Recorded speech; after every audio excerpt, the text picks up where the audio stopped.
तर जय शिवराय मित्रांनो, हा ब्लॉग तसा दिवाळीतच पडणार होता, कारण दिवाळीत मी उन्हाळ्यात सुट्टीला गावाला गेलो होतो. तर हे आहे आपलं गावाकडचं घर. तर हा ब्लॉग शेवटपर्यंत बघा. इथं मस्तपैकी माझी आजी गहू नीट करत होती. म्हणलं आता व्हिडिओ बनवलाच पाहिजे. आजीला आपले पहिले ब्लॉग दाखवले. आजी म्हणली यार वाटतच नाही तू बनवतोय म्हणून. आवाज पण आपला तसाच आहे, पण वाटत नाही आजीला अजून पण विश्वास बसत नाही की मीच बोलतोय म्हणून.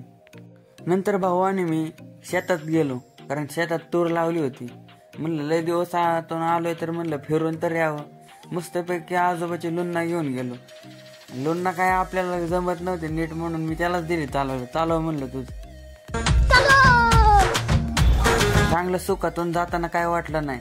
मस्तपैकी गेलो, तूर बघायची होती म्हणून. तर मित्रांनो, कशी आहे आपली तूर.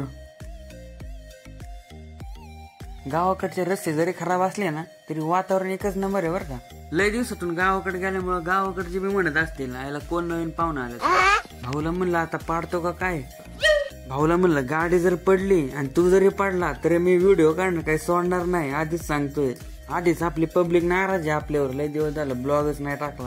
पुढं आल्यावर डायरेक्ट शेतातलं कुत्रच मागं लागलं राव, आणि हे नुसतं गाडी पळवतंय. म्हणलं धरतय आता माझ्याच पायाला. तुझं असेल निघून. एक नाही दोन कुत्री मागं लागली होती. तर मित्रांनो, ब्लॉग आवडला तर एक लाईक करा. लवकरच भेटू नवीन ब्लॉग मध्ये.